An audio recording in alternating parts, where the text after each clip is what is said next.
Unidad 5. Régimen económico en las organizaciones de la economía solidaria. Comencemos hablando entonces de los aspectos financieros y tributarios en las organizaciones de economía solidaria. Igual que cualquier empresa, pues tenemos que tener presente el ciclo contable dentro de todas estas organizaciones, que tiene un inicio casi siempre con un balance inicial, donde se determina cómo inicia la empresa o cómo se constituye la empresa. Y si se comienza a llevar la contabilidad desde algún momento, pues entonces, ¿cómo está la situación económica de la empresa en ese momento en cuanto a sus activos, pasivos y patrimonio? Eso es lo que se conoce como el balance inicial. Posteriormente vamos entonces a comenzar a hacer el registro de operaciones. Una vez se tiene el balance con el que se inicia, se comienzan a hacer una serie de operaciones durante un tiempo o un periodo que normalmente estamos hablando de un mes. Pues digamos, eso es permanente, pero pues es repetitivo. Entonces, después de ese mes viene el cierre y la elaboración de los inventarios, y el cierre de ese mes. ¿Para qué? Para sacar los estados financieros con los cuales volvemos a estos estados financieros se nos convierten en los estados iniciales del siguiente periodo. Después se habla de un ciclo, es repetitivo. Comenzamos y llevamos las cuentas, elaboramos estados financieros y volvemos a comenzar. Entonces, ese es el ciclo contable normalmente. ¿Por qué es importante? Pues porque llevar las cuentas en las empresas es fundamental para saber cómo va creciendo económicamente o cómo puede de pronto en algún momento decaer la empresa a nivel económico también. Porque sabemos cómo está la situación económica de la empresa frente a su patrimonio, frente a sus costos, ingresos, gastos y en cuanto a todas las operaciones propias del negocio.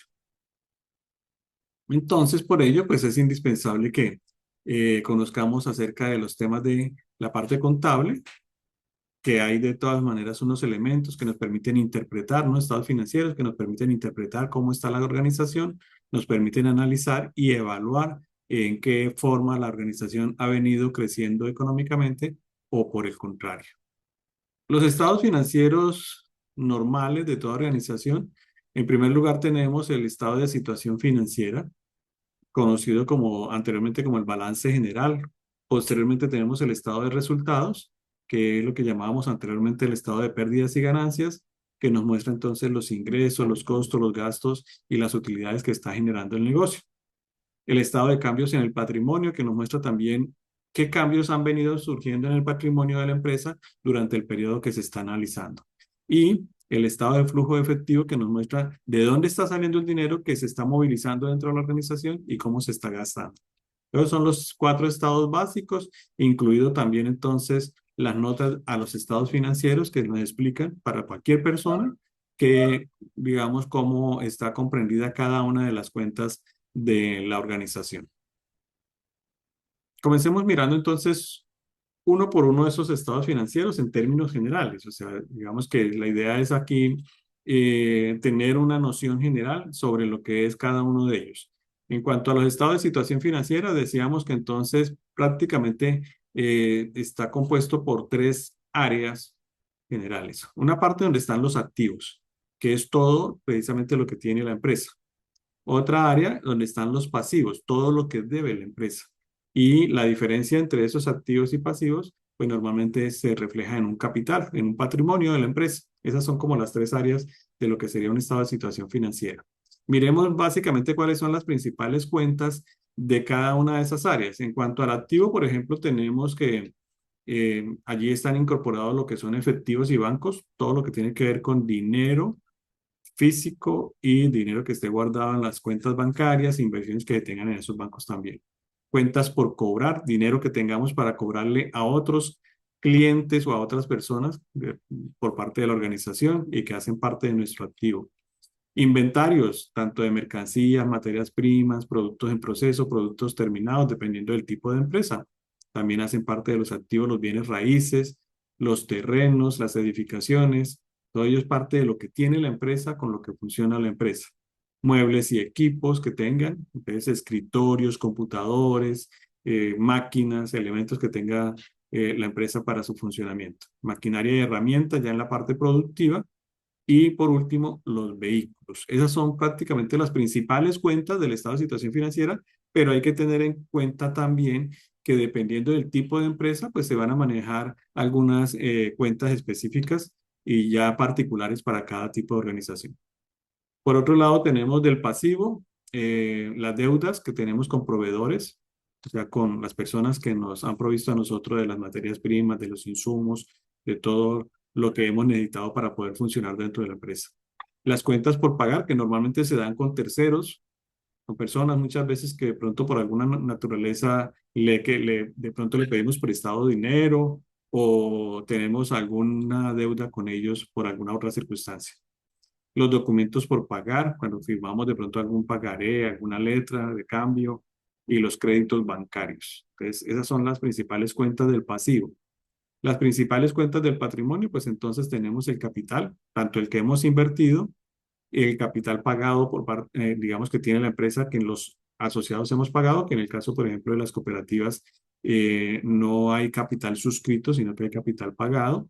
Las utilidades que se vayan dando en cada uno de los periodos y se van acumulando o se van utilizando tal como lo vamos a ver más adelante, y las utilidades del ejercicio de ese periodo el cual estamos analizando. Hacen parte también de ese patrimonio las reservas legales que estarán aquí dentro del capital de la empresa. Esto nos permite entonces manejar una cosa que se llama la ecuación fundamental de la contabilidad, donde nos dice que si nosotros cogemos el total de activos, el monto total de los activos y le restamos el monto total de los pasivos, nos viene a dar el patrimonio. Entonces, o si a este, el activo, le quitamos el patrimonio, nos tiene que dar el total de los pasivos para efectos de verificar que todas las cuentas estén bien. El estado de resultados, recuerden que le decíamos que era el mismo estado de pérdidas y ganancias, está compuesto por cuatro partes. Una que es todo lo que tiene que ver con las ventas de la empresa. Después vienen los costos de producción. Eso nos da una ganancia bruta entre lo que vendemos y el costo de producir, pues nos genera una ganancia bruta. Sacamos los gastos generales, las cuentas de gastos administrativos de la empresa. Eso nos da entonces una ganancia neta del periodo. ¿Sí? Entonces, ese es básicamente el estado de resultados, los cuatro elementos. ¿Cuáles son las cuentas que hacen parte del estado de resultados? Pues en primer lugar tenemos entonces los ingresos, donde tenemos ingresos por ventas. Cada que vendemos un producto, entonces allí estamos registrando eso en la parte contable como ventas. Otros ingresos que pueden darse, por ejemplo, por intereses financieros, de las cuentas que tengan en los bancos, ingresos, por ejemplo, por cuotas que se le cobren a los asociados. Todos estos son ingresos de la organización. A los ingresos, pues entonces le disminuimos los costos de la empresa. Normalmente, pues las compras que se hacen de mercancías, materias primas o insumos cuando se hace producción, o por ejemplo, también entonces la mano de obra que se utiliza para todo lo que es el área productiva de la empresa. A eso también están incluidos los gastos, le restamos los gastos y entonces dentro de los gastos tenemos los gastos de administración de la empresa principalmente, los gastos en venta, los costos en venta, los gastos de personal, digamos, diferente al operativo, porque el operativo está aquí en la mano de obra, gastos de personal administrativo, otros gastos, y entonces nos tienen que reflejar a nosotros el resultado, que básicamente lo que buscamos es que sean utilidades o excedentes, como le llamamos en las cooperativas, pero también se pueden presentar casos de pérdidas dentro de las organizaciones. En cuanto a los aspectos tributarios de las organizaciones de economía solidaria, pues hay que tener presente que todas las empresas tienen unas obligaciones. Está primero, por ejemplo, todo lo que es el impuesto de renta, dentro de las cuales, pues, este tipo de organizaciones solidarias pertenecen a un régimen tributario especial. Está todo lo que tiene que ver con el IVA, que el IVA ya está relacionado es con el producto o servicio que preste la organización. Los impuestos municipales que tengan que pagar estas organizaciones ya depende del municipio donde se encuentre. Y los impuestos financieros por el movimiento del dinero. Eso básicamente son los principales aspectos tributarios que tienen que tenerse en cuenta. Vamos a revisar muy rápidamente el de renta. Este impuesto a la renta, pues entonces el estatuto tributario establece básicamente dos grandes secciones. Una primera que es la de no contribuyentes, o sea, grupo entre los cuales están las personas que no pagan el impuesto a la renta. dentro de cuáles tenemos los que no declaran y los que declaran. O sea, hay empresas que no pagan impuesto a la renta y no declaran. Y hay empresas que no pagan impuesto a la renta, pero sí tienen que presentar la declaración de renta. Las organizaciones solidarias, por ejemplo, en el caso de los fondos de empleados, pues sí están, ellos no contribuyen, pero sí son declarantes. Entonces, es la única, digamos, que de las organizaciones solidarias que tiene esa especialidad allí. Tenemos el otro grupo que es el de los grandes contribuyentes, donde tenemos la mayoría de las empresas, tanto con ánimo de lucro como sin ánimo de lucro, pertenecen al régimen de contribuyentes, y las que son con ánimo de lucro están en el régimen contributivo ordinario. Las sin ánimo de lucro están en el régimen tributario especial, que es donde les exige el hecho de que estas organizaciones o el excedente, en lugar de pagar el porcentaje de renta, pues entonces el porcentaje que sería inferior al que tienen que pagar los del régimen contributivo ordinario, estamos hablando de un 20% nomás, y estaríamos diciendo que entonces ellas, en vez de pagar ese 20%, tienen que demostrarle a la DIAN que los ha utilizado en unas actividades meritorias. La única organización que se escapa de hacerlo y que tiene que pagar obligatoriamente ese tributo, ese impuesto, son las cooperativas, pero de resto las otras organizaciones solidarias pertenecen todas al régimen tributario especial. ¿Cómo se aplican los excedentes en las cooperativas? Esto es exclusivamente para las cooperativas, porque en las precooperativas es diferente. En los fondos de empleados cambian también algunos porcentajes o algunos nombres de la aplicación que se realice. Lo primero que hay que hacer en las organizaciones solidarias con los excedentes es pagar pérdidas o compensar las pérdidas de ejercicios anteriores.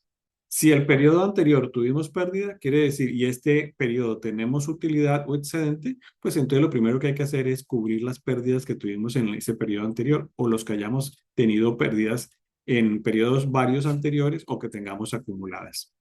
Entonces, eso es lo primero que hay que hacer. Ahora, muchas veces de pronto puede ser que nosotros tengamos unas pérdidas acumuladas de 100 millones de pesos, pero este año el excedente fueron apenas 60 millones de pesos. Quiere decir que todo ese excedente se va entonces para recuperar pérdidas, y antes todavía tenemos pendiente 40 millones de pesos adicionales para que en el próximo ejercicio, pues entonces con los excedentes que se generen, se cubran todavía esos 40 millones de pesos que están pendientes. La distribución, entonces hay una parte que se hace de carácter obligatorio. Aquí tenemos entonces que el 50% de los excedentes que nos quede, ya sea después de recuperar pérdidas, y si no hemos recuperado pérdidas, pues entonces de la totalidad del excedente generado, el 50% va de carácter obligatorio a estas tres partidas. Un 20% para la reserva de protección de aportes sociales, que como su nombre lo indica, pues lo que hace es proteger los aportes de los asociados. Quiere decir que si hay pérdidas dentro de la empresa, lo primero que vamos a utilizar es esa reserva para tratar de cubrirlas. Ya a no ser que estemos en un proceso de liquidación, que esa reserva no nos alcance para cubrir todas las pérdidas, pues entonces ahí sí ya se afectarían los aportes de los asociados. Un 20% para realizar actividades de educación con los asociados, con las familias de los asociados, con los trabajadores, con la comunidad de entorno, si es posible también. Un 10% para un fondo de solidaridad para cubrir en algunos casos de calamidades de los asociados o de los trabajadores. Hay que tener presente que estos dos fondos eh, que se crean acá con esos recursos, pues son de carácter agotable, y que se deben, entonces, ese 20% en el año siguiente al periodo en el que se originaron, pues se deben gastar en ese tipo de actividades. La misma superintendencia también ha establecido algunos elementos de cómo se debe gastar esos dos fondos. Aunque digamos que todo lo que tiene que ver con el impuesto a la renta, y decíamos que son las únicas, que las cooperativas son las únicas que pagan el tributo correspondiente. Entonces, ese tributo normalmente dice el estatuto tributario que ese 20% sale de acá, de estos dos fondos. ¿Qué quiere decir eso? Que muy probablemente haya que invertir mucho más plática de ese 20% y 10%, porque tendríamos un 30% del cual tendrían que sacar este 20% para pagar el tributo. Si es así, pues entonces ese 20% adicional tendríamos que agregarlo de esto, de lo que se llama el remanente. El remanente no es los excedentes. Muchas personas confunden excedentes y remanentes y los mencionan como si fuera lo mismo. No, el excedente es el 100% de las ganancias, utilidades que tenga la cooperativa.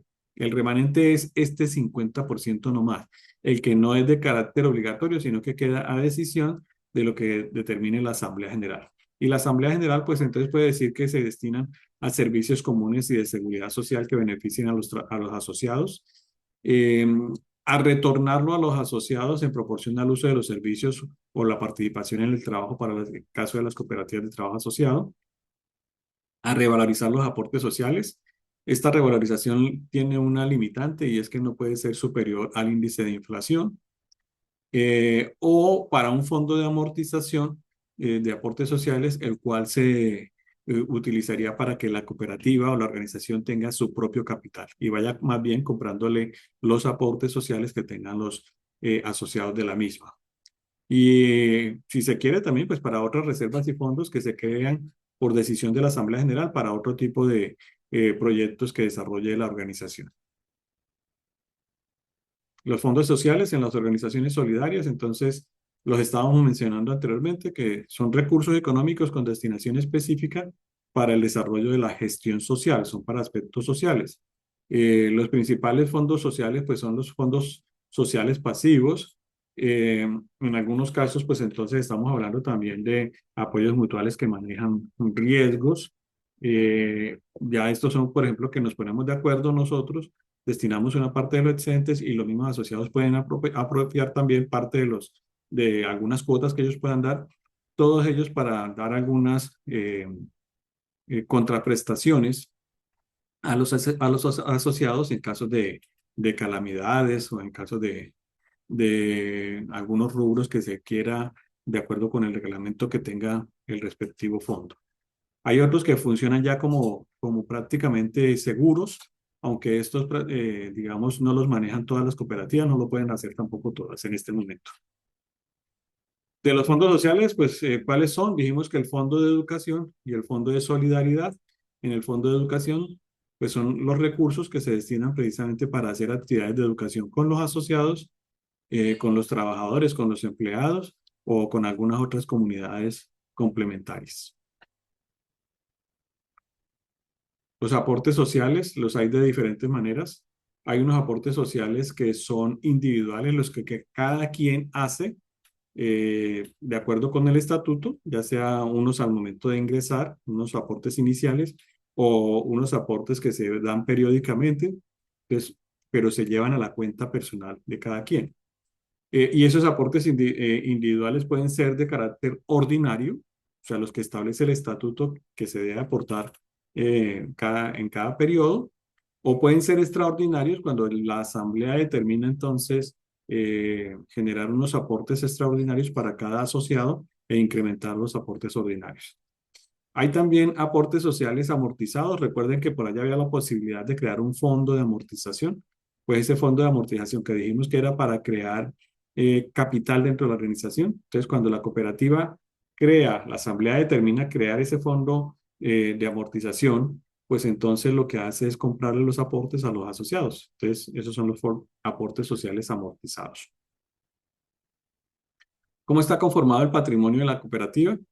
Pues entonces el patrimonio está conformado por los aportes sociales, que pueden ser individuales o amortizados, y por los fondos y reservas permanentes. Dentro de esas reservas tenemos la reserva de protección de aportes sociales, que queda con el 20% del excedente que dijimos anteriormente, por auxilios y donaciones que reciba la organización de parte de otras entidades o de otras personas, y por los otros fondos y reservas con fines determinados creados por la Asamblea General. Cuando la Asamblea General, por ejemplo, dice, vamos a destinar parte, un porcentaje de los excedentes, por ejemplo, para crear una reserva para tener nuestra propia local o nuestra propia oficina. Entonces, cuando comienza a crear ese tipo de proyectos o para montar una agencia o una nueva planta de algún producto. Entonces, cuando se hacen ese tipo de reservas para eso, entonces allí estaríamos hablando de reservas con fines determinados.